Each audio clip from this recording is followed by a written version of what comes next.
Your fingers hurt so badly you can barely move them. Then, suddenly, the pain disappears.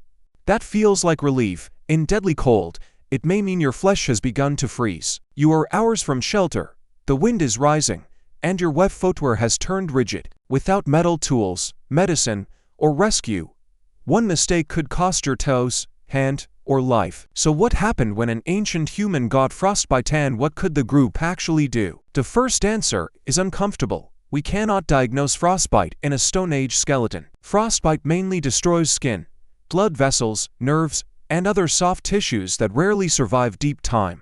But ancient people repeatedly occupied freezing Eurasian environments where the same human tissue faced the same physics.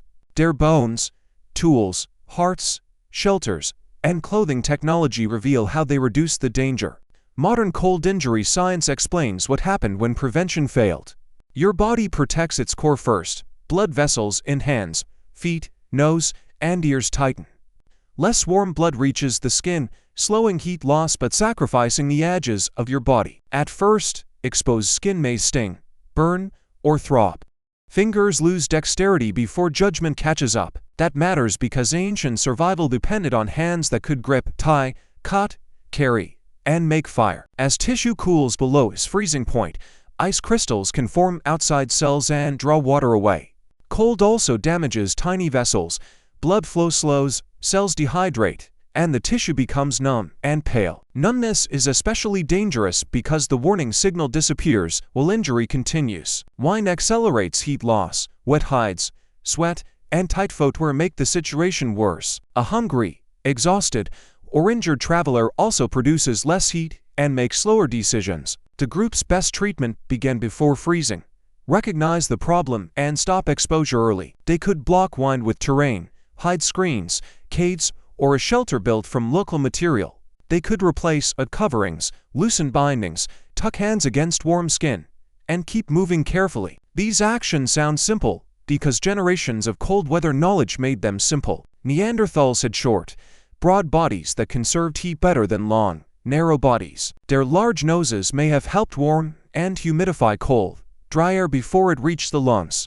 Anatomy helped, but it was not armor. Fingers and toes remained exposed to freezing. Culture supplied the stronger defense, controlled fire, sheltered sleeping places, and animal hide clothing. Later bone awls and hide needles show increasingly fitted garments that trap hair close to the body. A loose hide keeps wind off.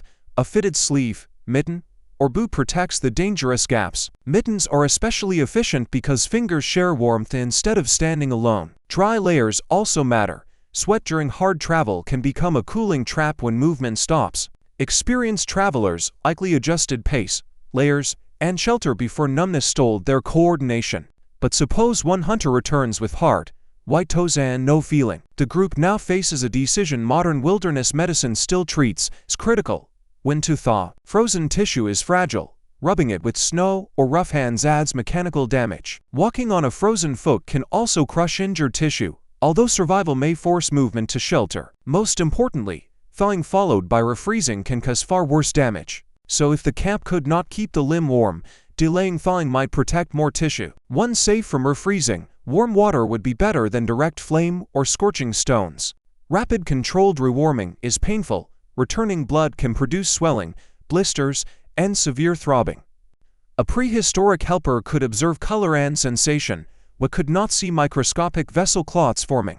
Rewarming triggers another wave of injury, as inflammation and damaged circulation starve surviving cells. Some shallow injuries recover. Deep freezing can kill skin, muscle, tendon, or bone. The final boundary may remain unclear for days or weeks. Even with modern care, ancient people could keep tissue clean, protect it, provide food, warmth, and time.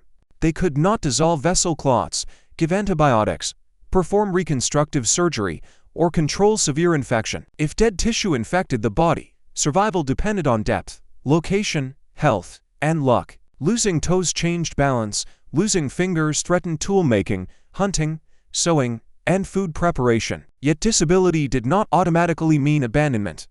Prehistoric skeletons preserve evidence of long survival after serious injury. Care for others could turn a disabling cold injury from a death sentence into a survivable crisis. That social safety net was as important as fire.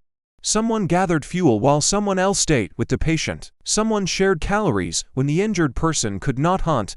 Someone repaired protected clothing. Cold survival was therefore not a contest between one tough human and winter. It was a system: body shape, learn warning signs, tailored hides, fire, shelter, and cooperation. The most successful response probably happened before anyone's skin actually froze.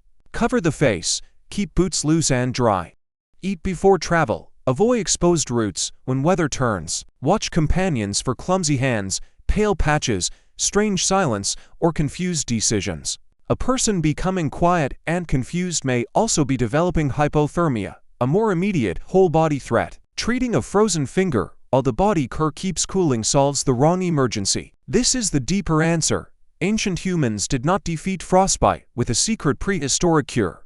They survived by reducing exposure, making careful thawing decisions, and carrying injured people through recovery. Some still lost tissue, function, or life.